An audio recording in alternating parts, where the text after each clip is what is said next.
नहीं है, छोटा सा बुखार भी आ जाता है ना।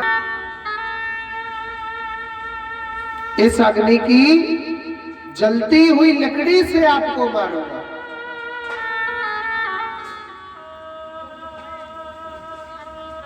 इस अग्नि की लकड़ी से मैं आपको मारूंगा। तो मां ने क्या कहा? झूठ का सहारा लिया। बेटा तेरे लिए न कल धन दूंगी। और मैया ने कहा करो, रात के समय अपने प्राण कुएं में त्याग दिए थे। कहां त्याग दिए थे? कुएं में त्याग दिए। यही धुंधकारी 5 वैश्याओं की संगति करने लग गया। एक दिन वैश्या सोचने लगी ये पाप करता है, ये चोरी करता है और एक दिन पकड़ा जाएगा। पकड़ा जाएगा तो दंड हमको भी मिलेगा। ऐसा करना चाहिए, न रहेगा बांस तो न बजेगी बांसुरी। ना रहेगा बांस तो न बजेगी बांसुरी। ऐसा करो, किसी का घर पास में हो तो एक आध कुर्सी ले आओ, शाम को जाएंगी ये माता बैठ सकती है। नहीं गद्दा दे देना वो वाला।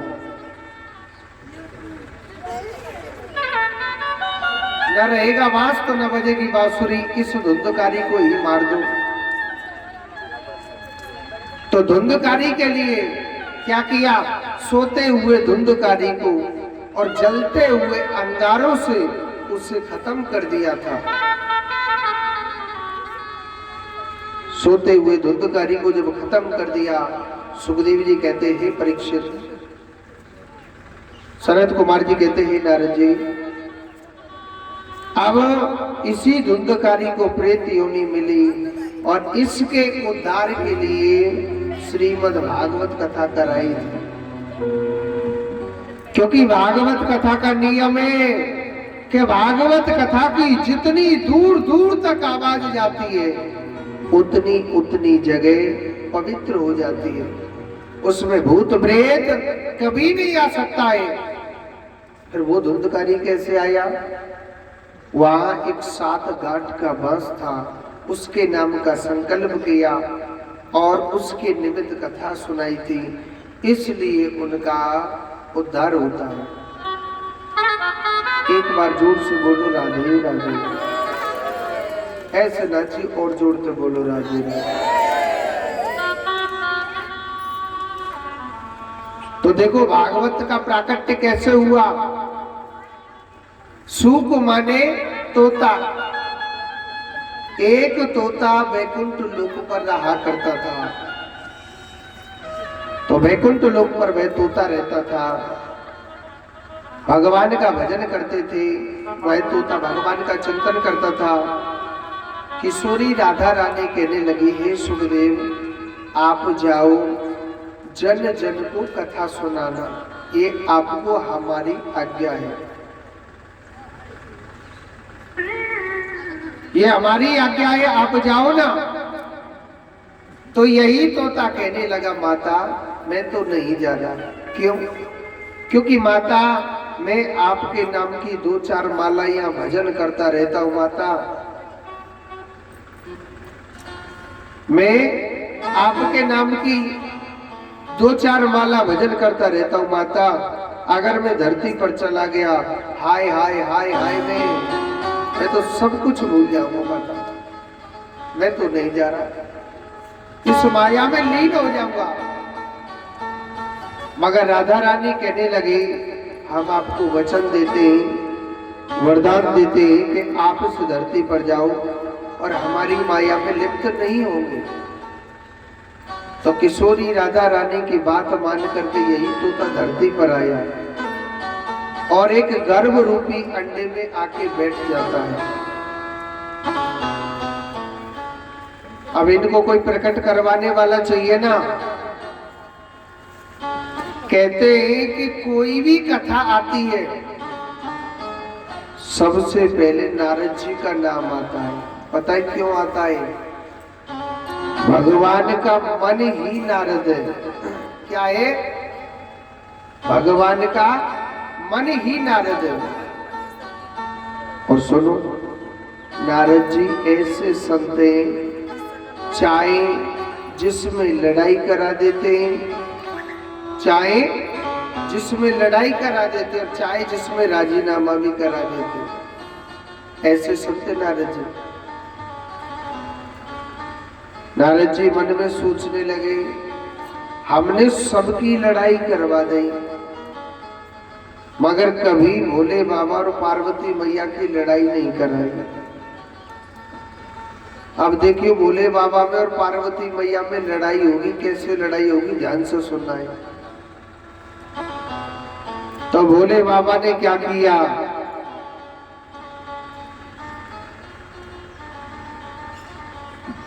नारद जी महाराज भगवान शंकर जी के पास जा रहे हैं। तो भगवान भोलेनाथ को मालूम था, भैया नारद जी आ रहे, कछु न कछु लड़ाई कराएंगे। और कहते हैं कि लड़ाई अगर किसी के घर में बाजती है तो सबसे सरल मंत्र है कि चुप हो जाओ आप। अपने आप वो धीरे धीरे लड़ाई खत्म हो जाएगी, चाहे कितनी भी बड़ी लड़ाई क्यों ना हो। नारद जी ने वही गज्जू मंत्र याद कर लियो, अपने एक भांग को गोला लियो और खाए के और चुप आंख बंद करके भजन में लीन हो जाते।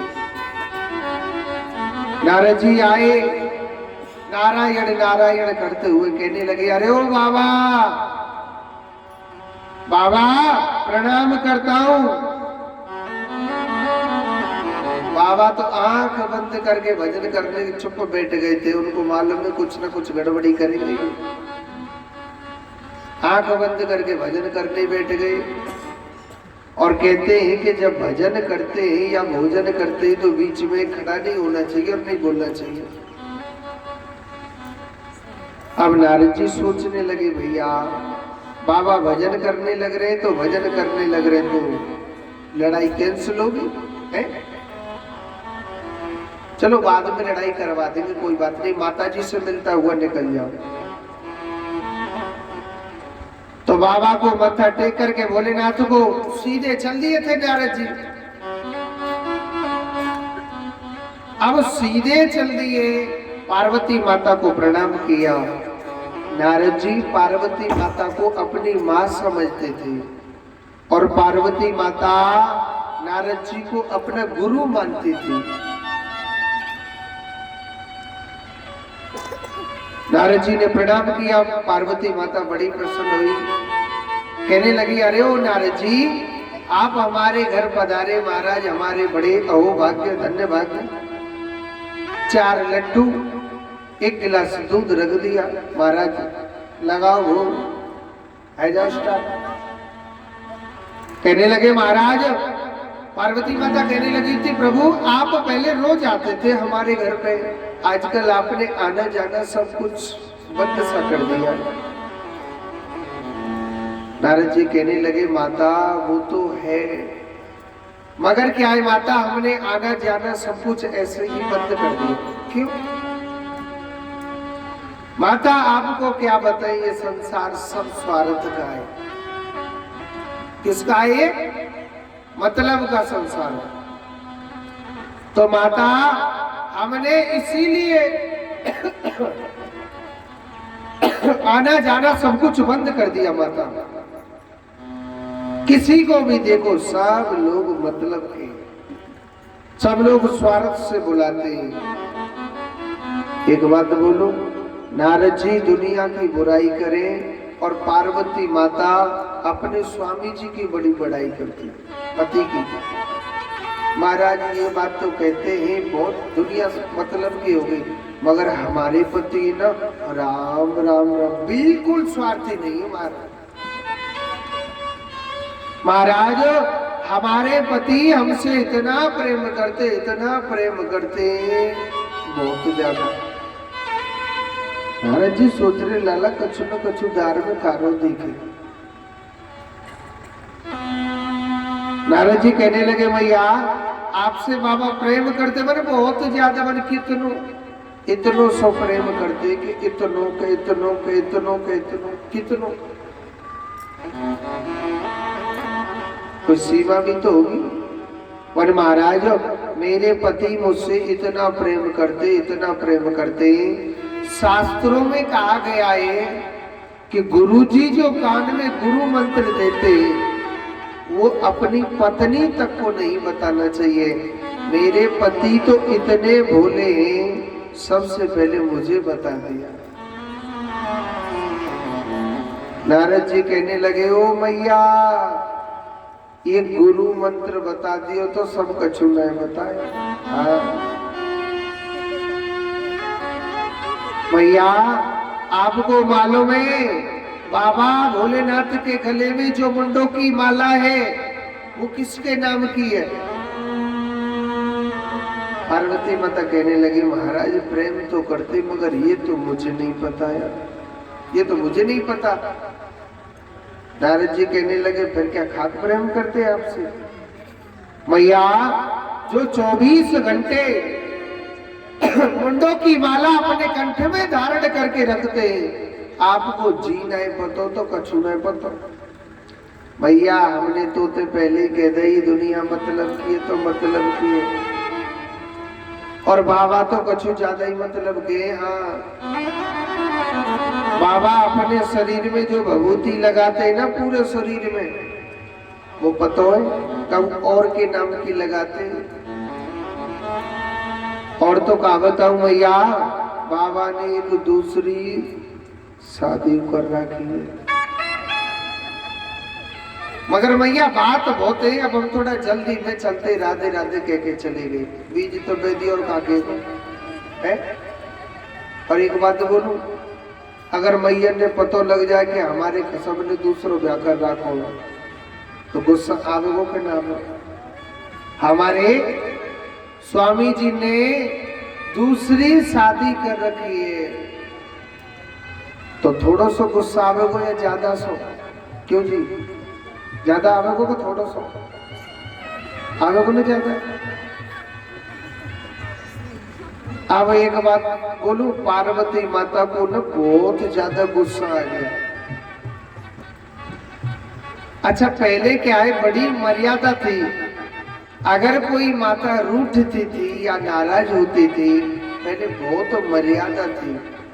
आजकल की मैया तो हर जगह लड़ने लग जाए, हर जगह रोने लग जाती है। पहले अलग कमरा बनवाया जाता था और उस कमरे का क्या नाम होता था? कोप भवन। तो पार्वती माता कोप भवन में जाके बैठ गई। भोलेनाथ तो सोचने लगे आज तो हमारी देवी कुछ रूठ गई है, हमने तो कुछ बातों ना कही जो रूठ गई हो। मगर फिर भी भोलेनाथ सोचने लगे चलना चाहिए।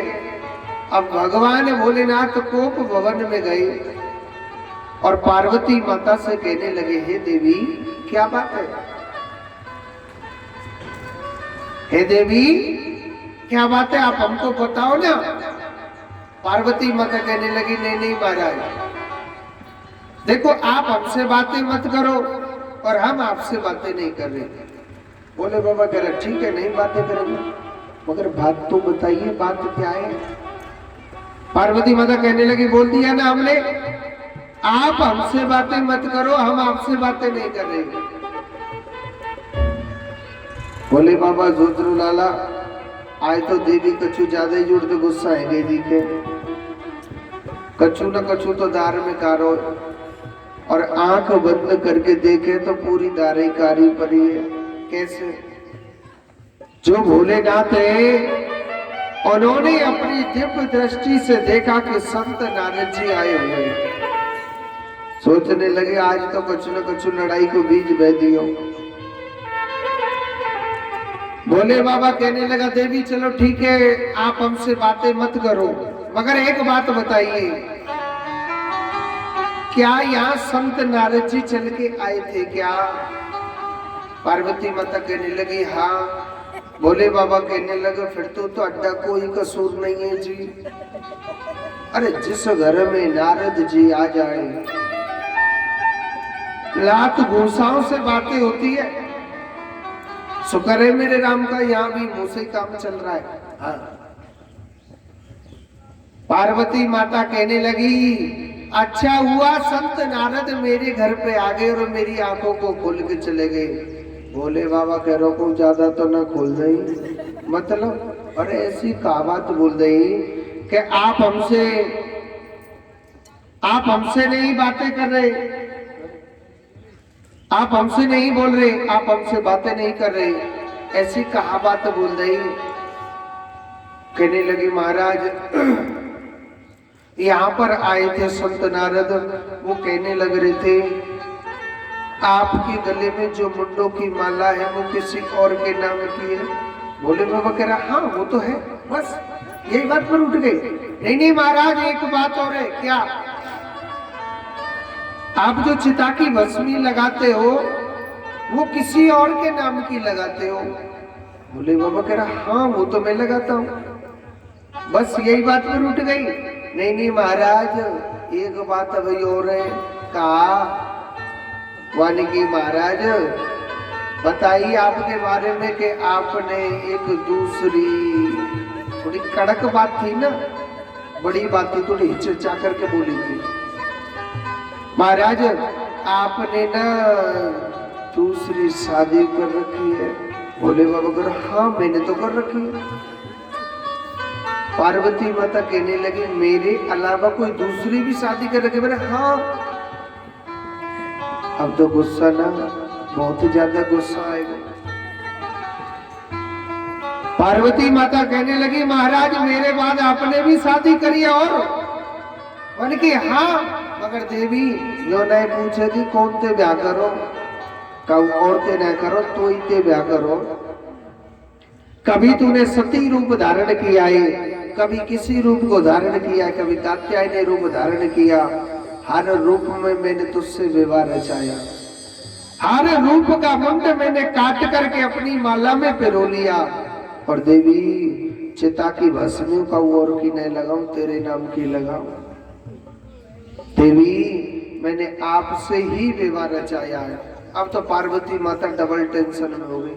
महाराज एक बात बताओ, चलो आपने मुझसे शादी करी ठीक है, चिता की भस्मी लगा तो ठीक है, मगर महाराज ऐसी कौन सी जड़ी बूटी पीस के खा ली तुमने, मैं तो मर जाती हूँ, आप क्यों न मरे एक बार?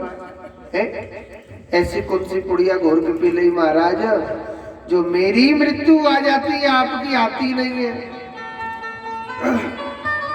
वो कहने लगे हाँ ये पूछ सकते कौन सी पुड़िया ली है? वो वृंदावन से ली है कि कहां से ली है? उन्होंने कहा कि ऐसी जड़ी बूटी है, मैंने अमर कथा सुन रखी है, और जो मनुष्य अमर कथा को बड़े भाव से बड़े प्रेम से सुनता है उसके कभी काल का असर नहीं होता है। अब तो पार्वती मैया पीछे पड़ गई। महाराज मैं भी तो आपकी अर्धांगिनी हूं, हे प्रभु आप मुझे उस अमर कथा को सुनाइए ना। बोले बाबा कहने लगे अमर कथा को गुड़ को पुआ नहीं बना ले और खा ले, बड़ा नियम से चित्त लगा के मन लगा के कथा सुनी जाती है। तो कहने लगी महाराज मैं हर नियम अपनाने के लिए तैयार हूं, मगर आप मुझे अमर कथा को सुनाइए। तो आज बड़े भाव से बड़े प्रेम से वो अमर कथा सुनाते, बड़े भाव से बड़े प्रेम से उस अमर कथा को सुनाया। भोले बाबा ने बागंबर पर कैलाश पर्वत पर एक गुफा थी जो तोतीस अंडे के पास बैठी थी। भगवान भोले बाबा ने 3 ताली ऐसे बजाई जो तोतीस अंडे के पास बैठी थी वो उड़ गई। और भोले बाबा आज पार्वती माता को अमर कथा सुनाने लग रहे। कथा चलते चलते 1 दिन हो गया, 2 दिन हो गया, 3 दिन हो गया, चौथे दिन क्या होता है, ठंडी ठंडी हवा चल रही थी, सुगंधों की खुशबू आ रही थी। और सुनो पार्वती माता को निंद्रा देवी ने जकड़ लिया था। पार्वती माता सो जाती है और भूखाना कौन भर रहा है? चौथे दिन क्या होता है? भगवान का अवतार होता है। तप के कारण वह अंडा फट गया और पंछी बाहर आ गया। उस तोता ने उस अमर कथा को सुना था।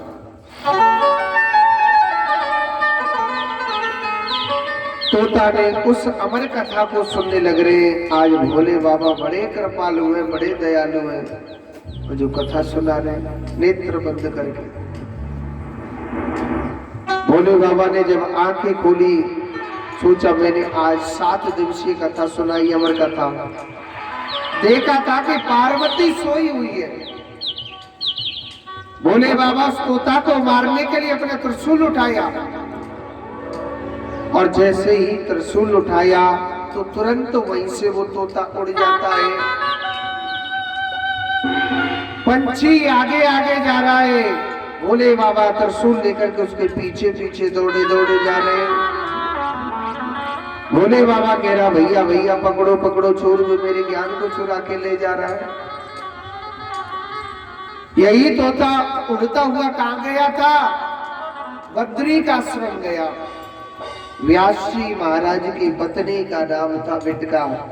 विटका माता को उसी समय जमाई आई। जमाई जानते हो? उबासी जो मुंह को फाड़ते हैं, आकर के फाड़ते हैं।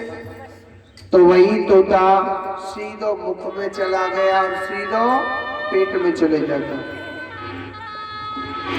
भोले बाबा त्रिशूल नहीं मार सकते। नहीं, आने वाले समय में हर बेटा अपनी माँ के गर्भ में त्रिशूल मारता। और भगवान लीला दिखा रहे थे, ये प्रभु की लीला थी। और सुनो, यही तोता अपने माँ के गर्भ में रहते रहते 1 वर्ष बीत गया। 1 वर्ष से 2 वर्ष बीत जाते हैं, 2 वर्ष से 4 वर्ष बीत गए, 4 वर्ष से 10 वर्ष बीत गए थे। एक छोटी सी बात बताता हूं, सबसे बड़ा नरक कहाँ है पता है कि नहीं? सबसे बड़ा नरक कहाँ होता है? सबसे बड़ा नरक माँ के गर्भ में होता है, माँ के पेट में होता है। माँ के पेट में जो बच्चा होता है ना, अगर माता जरा सा चटपटा भोजन कर लेती है, वह चटपटा जो तीखा है वह काटता है उस बच्चे को। देखो मैया सो गई, कुर्सी पे धरी धरी, जोर से बोलो राधे राधे। वैसे एक बात बोलूं, हमारे यहाँ की मैया बड़ी चालाक है। हाँ, हमारे वृंदावन की मैया बड़ी चालाक है। उनको मालूम है पंडित जी की नजर तो सब पे रहती है, तो वो पता क्या करती है? अगर किसी माता को नींद आती है तो वो ना घूमट लगा लेती है, ना पड़ोसी को पता चलता है ना सामने वालों को। तो अगर किसी को निद्रा देवी सताए आवे तो मैया है ना, लगा लीजिए। जोर तो बोलो राधे राधे, ऐसे ना और जोर तो बोलो। आज वही तोता अगर माता जरा सा तीखा भोजन कर लेती है तो वो तीखा काटता है और जीव माँ के गर्भ में बड़ा बड़ा चिल्लाता है, हे भगवान, हे विधाता, हे गोविंद मेरी रक्षा करो। अगर माता ने गर्म चाय या ज्यादा सा गर्म दूध पी लिया तो उस बच्चे को बड़ी बड़ी जलन होती है, बड़ा बड़ा दुख होता है, बड़ा बड़ा भजन करता है, हे भगवान, हे गोपाल, हे माधव, हे कृष्ण मेरी रक्षा कर, मुझे इस नरक से बाहर निकाल। माँ के गर्भ में पड़ा पड़ा इतना भजन करता है, हे भगवान, हे गोविंद, मुझे एक बार निकाल के देख, तेरा कितना भजन करूंगा। भगवान कहता वो तो तेरा मोड़ा ही बता रहा हूं कि तू मेरे को तेरे भजन कर। चल ठीक है। मगर सुखदेव जी ऐसे संत, ऐसे भगवान के भक्त, माँ के गर्भ में पेट में रहते रहते जिनको 10 वर्ष बीत गए, एक ही भजन कर रही, हे भगवान चाहे कितना भी दुख दे ले, कितना भी कष्ट दे ले, मगर मैं माँ के गर्भ से बाहर नहीं जाना चाहता। भगवान ने दर्शन दिया, कहने लगे आप क्यों नहीं बाहर जाना चाहते? कहने लगे महाराज बड़ी सुंदर बात कही कि विपदो ने विपदा संपदो ने वो संपदा विपत्त नारायण विस्मृति संप नारायण स्मृति। वास्तव में विपत्ति को कभी विपत्ति नहीं कहते और संपत्ति को कभी संपत्ति नहीं कहते। सबसे बड़ी विपत्ति यही है कि हम लोग भगवान को भूल जाते हैं। हम लोग भगवान को भूल जाते हैं, ये सबसे बड़ी विपत्ति होती है। और सबसे बड़ी धन दौलत कमाना पता है कैसे कहते हैं? बंगला बना लीजो, कितने को तगड़ो कोठी बना लीजो, इसको धन कमाना नहीं कहते। ठीक है, अपने घर के कार्य करो, बनाइए, सब कर्म करो, मगर प्रभु की भक्ति को भी कमाओ, क्योंकि हमें दूसरे के घर पर जाना है, वह जवाब देना है। मुक्ति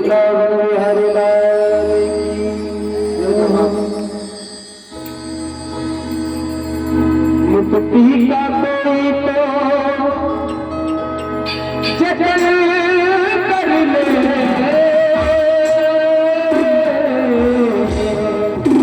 ताली बजाइए, पाप न लगे। मुक्ति का कोई तो जतन कर ले, बंदे थोड़ा थोड़ा राम का भजन कर ले। अच्छा एक बार एक एक हाथ उठाओ आप सभी, एक एक जो सो रहे हैं, सभी सो रहे हैं। अरे बंदे थोड़ा थोड़ा, अरे बंदे थोड़ा थोड़ा राम का भजन थोड़ा थोड़ा राम का भजन कर ले, सत्संग कर ले, भजन कर ले, सत्संग कर ले, थोड़ा थोड़ा नाची बजा के थोड़ा थोड़ा थोड़ा थोड़ा हमी का भजन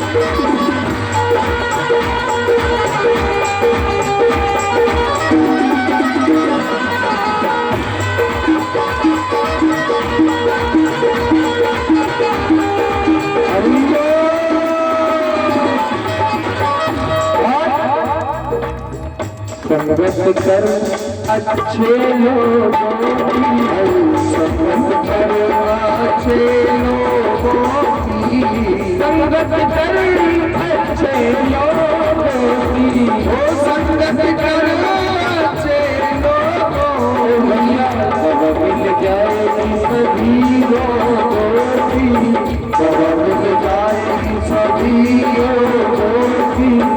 जिंदगी को अपनी चमन कर ले, जिंदगी को अपनी चमन कर ले, देखो ताली बजाते रहो, बंदे थोड़ा थोड़ा, बंदे थोड़ा थोड़ा राम का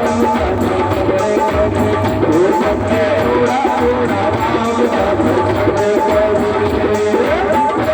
ले, हरि लाल की जय।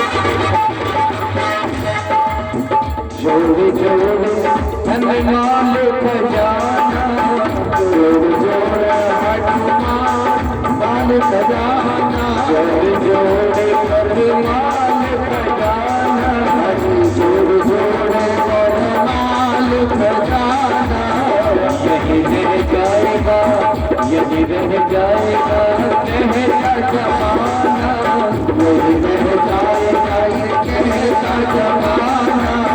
राम नाम धरे सुमिरनी कर ले तू, राम नाम धरे सुमिरनी कर ले, बंदे थोड़ा थोड़ा हरि बोल, अरे बंदे थोड़ा थोड़ा हरि बोल।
वचन और नीति वाणी, संत वचन और नीति वाणी, संतों की जग में यही तो निशानी, ओ संतों की जग में यही तो निशानी, सत्य वचन और नीति वाणी, सत्य वचन और नीति वाणी। अंत में सभी को कहना है, आत्मा के साथ साथ तन कर ले, आत्मा के साथ साथ तन कर ले। तालियों का साथ देते हुए अरे बंदे थोड़ा थोड़ा राम का भजन, थोड़ा थोड़ा राम का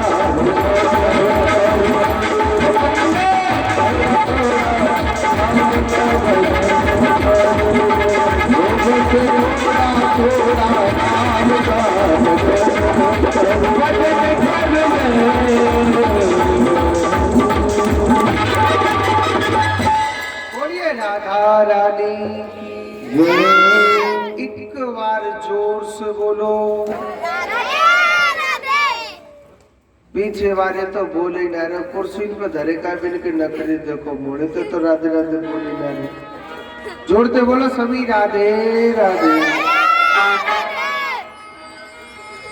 कुर्सी वाली मैया बोले ना रे, बोले बैठी बैठी मत इतरा में। जोड़ते बोलो राधे राधे। देखो यही सुखदेव जी महाराज कहने लगे, महाराज चाहे मुझे कितना भी दुख मिल रहा है, महाराज मुझे नहीं मिल रहा, ये 5 तत्व के शरीर को मिल रहा है, महाराज मुझे ये दुख नहीं मिल रहा। इन्हीं सुखदेव जी महाराज का जन्म होता है। एक बात ध्यान से सुनेंगे, कई संतों ने कि कबीरा जब हम पैदा भये और जग हंसा हम रो। दुनिया वाले कहने लगे कबीरा जब हम पैदा भये, संत कहते हैं कबीरा जब हम पैदा भये जग हंसा हम रोए। दुनिया वाले कहने लगे फलाने के घर में का भयो है, माने कहीं बेटा भयो है, छोरा भयो है, का भयो है, लाला भयो है। तो दुनिया वाले बड़े खुश होते, अरे भैया फलाने के तो भाग खुल गए, वहां के घर में तो लाला भयो है, बेटा भयो। कहते कि नहीं कहते? और हम जब छोटे से थे तो हम रोने लग रहे थे। और ऐसी ही करनी कर चलो,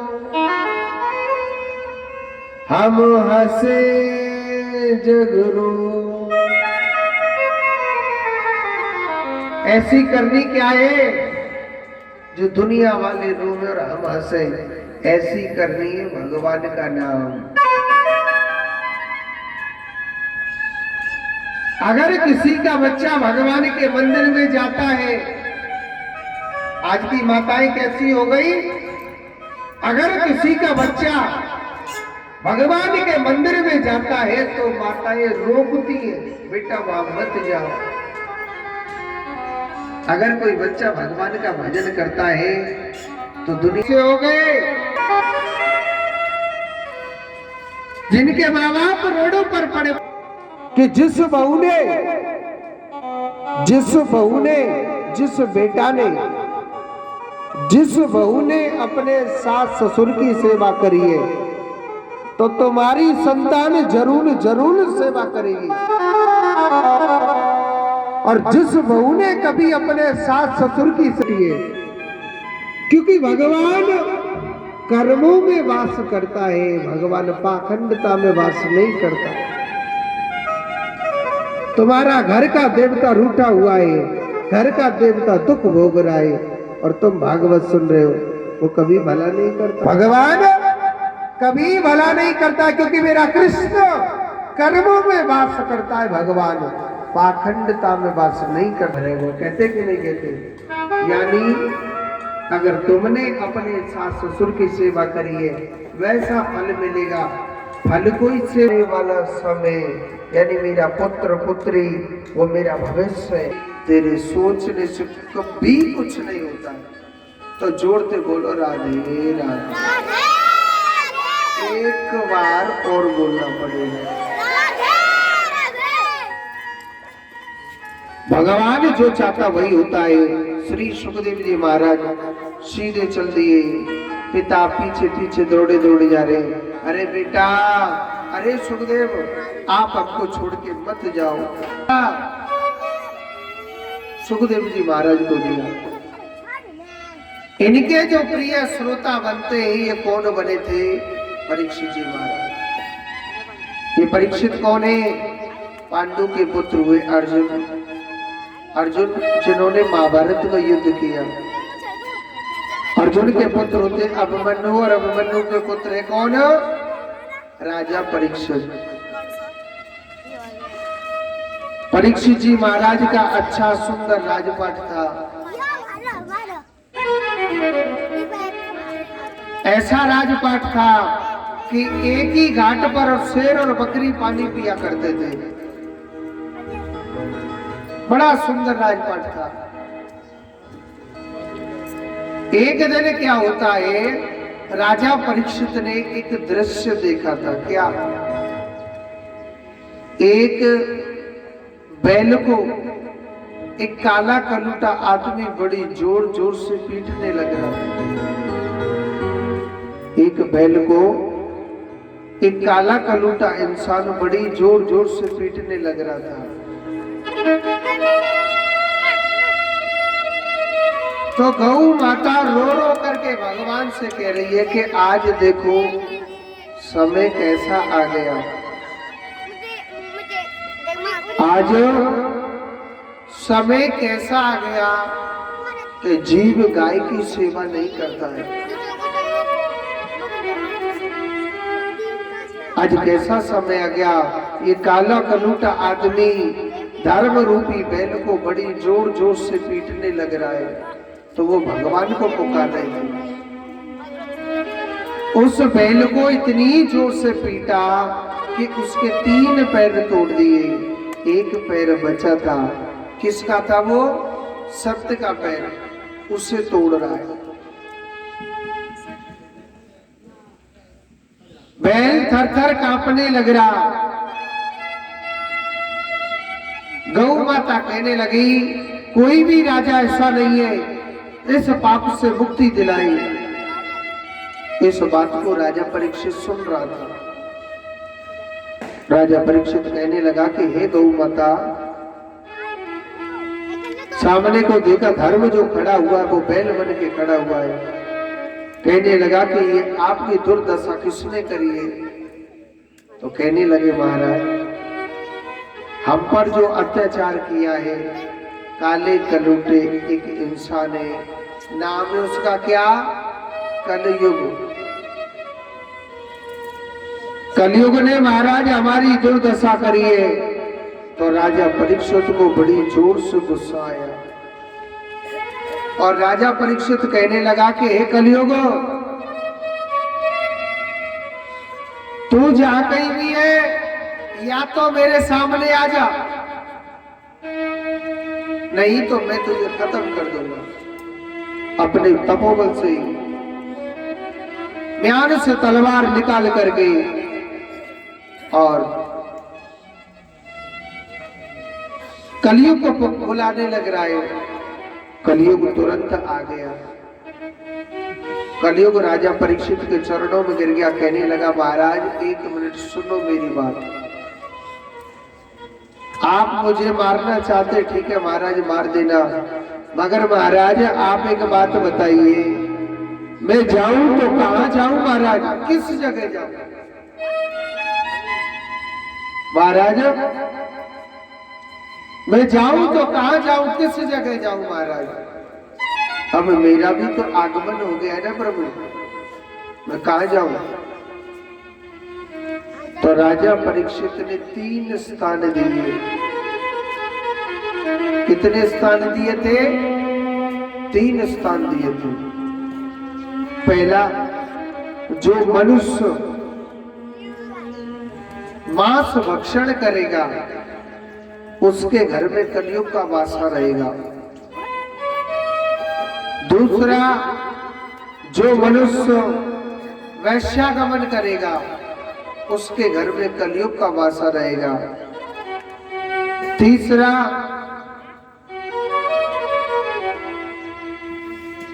तीसरा दिया था जुआ में, जो मनुष्य जुआ खेलेगा, झूठ बोल के धन लाएगा, उसके घर में कलयुग तेरा वासा रहेगा। तो उन्होंने कहा कि महाराज आपने मेरे लिए कितने कितने गंदे स्थान दे दिए। कलयुग मीठा बहुत बोलता था। कहने लगा, एक और दे दो ना जी, बड़ा मीठा बोलता था। कहने लगा, मांगो।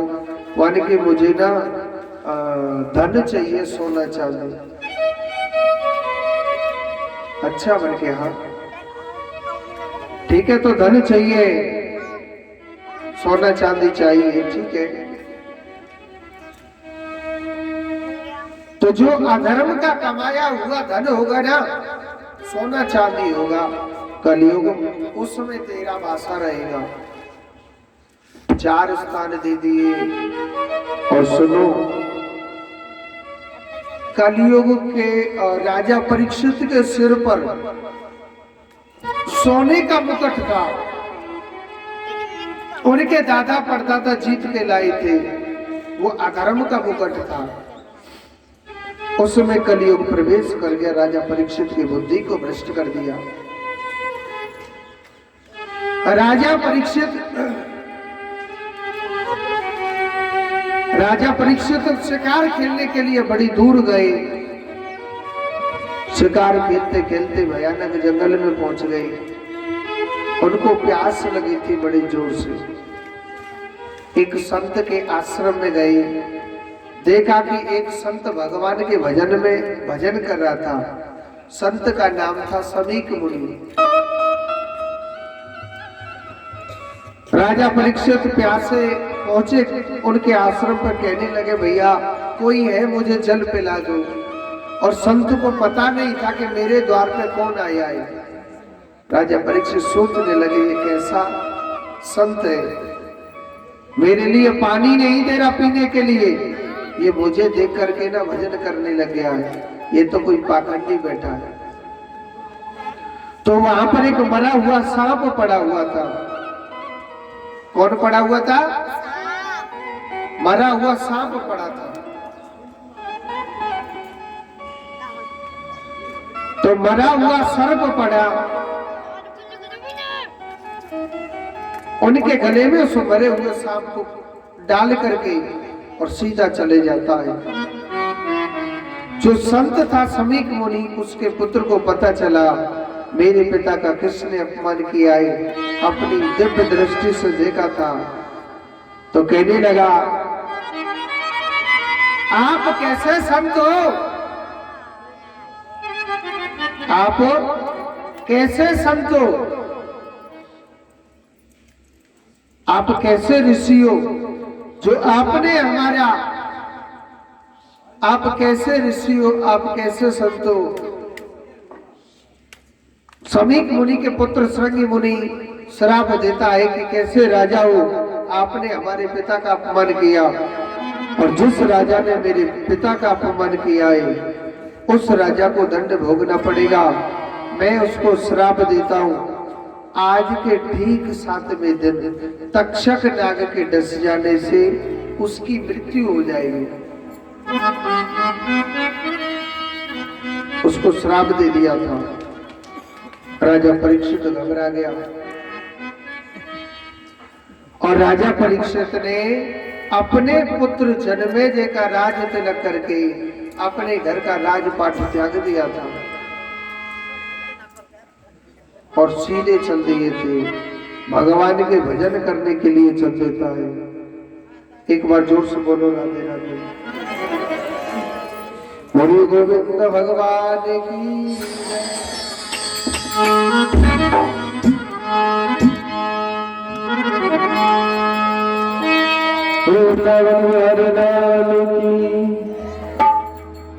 नटवर नागर नंदा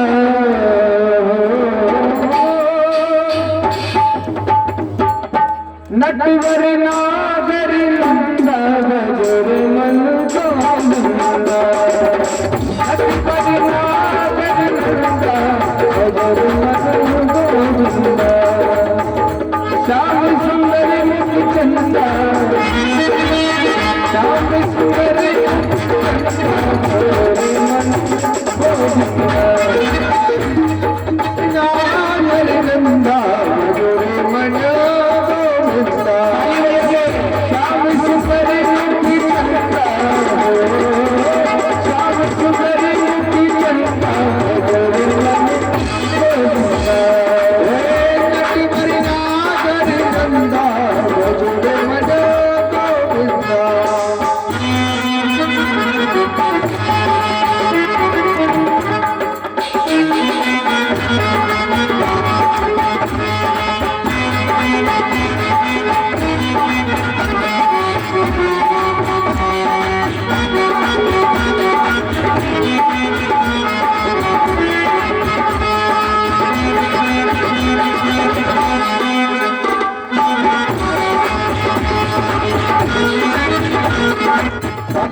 सबके मन में कृष्ण बड़े हैं, सबके मन में कृष्ण बड़े हैं, सबके मन में आप बड़े हो, सबके मन में कृष्ण बड़े हैं, जो तारों में चलता हो, जो तारों में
लेकिन आप लोग ताली भी नहीं बजा रहे हो। दोनों हाथों से ताली तो बजाओ कम से कम। अकबर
नाच रहे, ताली बजा के दोनों हाथों से। अरे नरसिंह रूप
बोलिए गोविंद भगवान की जय हो।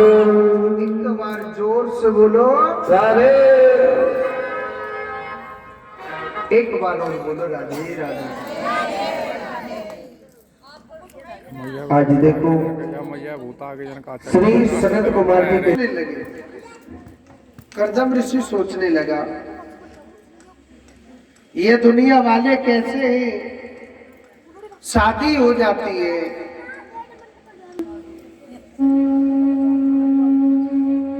इनको इस माया में क्या मिला था?